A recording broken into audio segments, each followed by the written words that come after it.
Alright, let's get this over with because I've been stalling on making this video for way too fucking long. How's it going, everybody? Welcome to Angelus Morin Productions, ran by a guy with shitty taste and way too much time, aka Nikodem Rabarchik. And I am humbly coming towards you people today to kind of just go over a few things that have been going on with the brand and a little bit about my life. The problem is that I went MIA for about 2-3 months and none of you really got an explanation. There's bits and pieces on the internet, but no one really knows what's going on. I kind of isolated myself from a lot of people, and that includes friends and family. A few months back, I decided to move out of my house.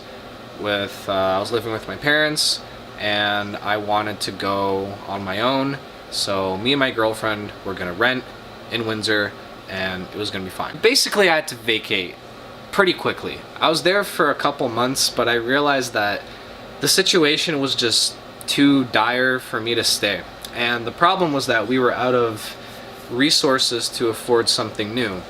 So we actually had to relocate big time. So I currently live in the London area instead of Windsor, and I will be operating from here in the foreseeable future.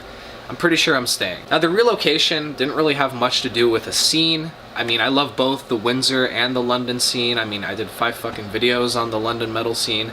That's how much there is to talk about. But I think, my Windsor videos still do. But that's besides the point. Basically, what I'm trying to say is my life has been extremely chaotic. And recently, I came to the realization that I've been stalling on pretty much every aspect of my life when I really put it into perspective. School kind of tanked. My mental health kind of tanked. My living situation tanked, A lot of other things were kind of happening around me. I was losing faith in the relationships I was having with a few family members, and I don't know, it was just a very crazy time. But I reflected upon myself, and I'm realizing now that I've been just ignoring my own brain, okay? I've been so focused on making videos and editing and just trying to learn stuff and whatever, and making all this work and then moving out at the same time. I mean, I had to put a pause on the videos for a little bit. I really didn't want to. I was enjoying what I was doing, and I felt like the London videos and then that amazing video I did with Unsigned Showcase, that collaboration, super helpful for just, me believing in this whole thing and thinking it could go further. The thing about life is that you never know when curveballs can come your way, and sometimes the decisions you make have really heavy consequences, and you don't know that until they happen already.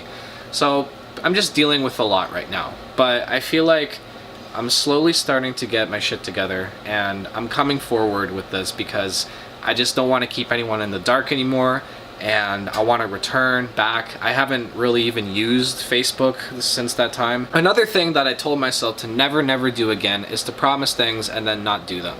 I announce stuff way too early, or I just stall on it forever because I don't know why I do that to myself. There's no point. I have to be realistic in what I can accomplish, and I put too much on a plate, and I'm trying to eat the whole thing in one sitting. It just won't happen like that.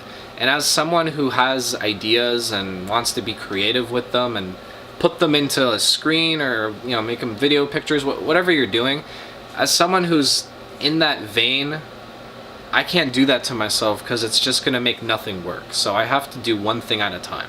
I think that's important. That's a good takeaway from this whole experience, I think. As you can see, I have a bit of a different background. I actually live in the basement here, so that hasn't changed since my parents' house. But yeah, it's still a good gig. There's an excellent sound system around me, and I have my wonderful collection behind me. So it's all there, guys. It's all there. Nothing's really changed.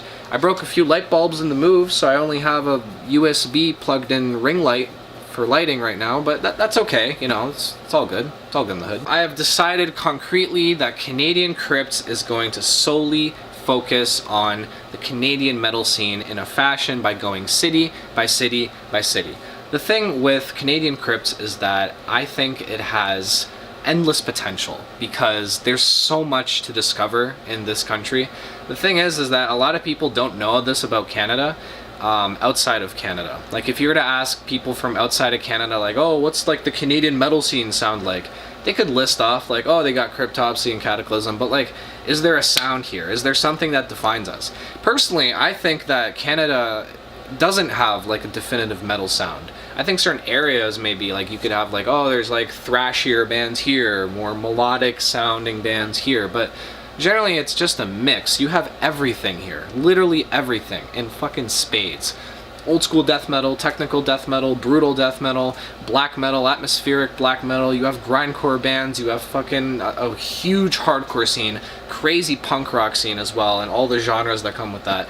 I mean, it's just such a crazy mix. And I think, I don't know, does that come from Canada's multiculturalism and diversity? Does it just, you know, that's not a question I can concretely answer, but I think there's so many flavors to our scene that it only makes sense to go by every single thing, because each city, whether you're in the GTA or if you're a smaller place like Leamington, it doesn't matter, because all you need to make metal is a good idea and the ability to play instruments. Music's just whatever, make some music, you know, it's not hard.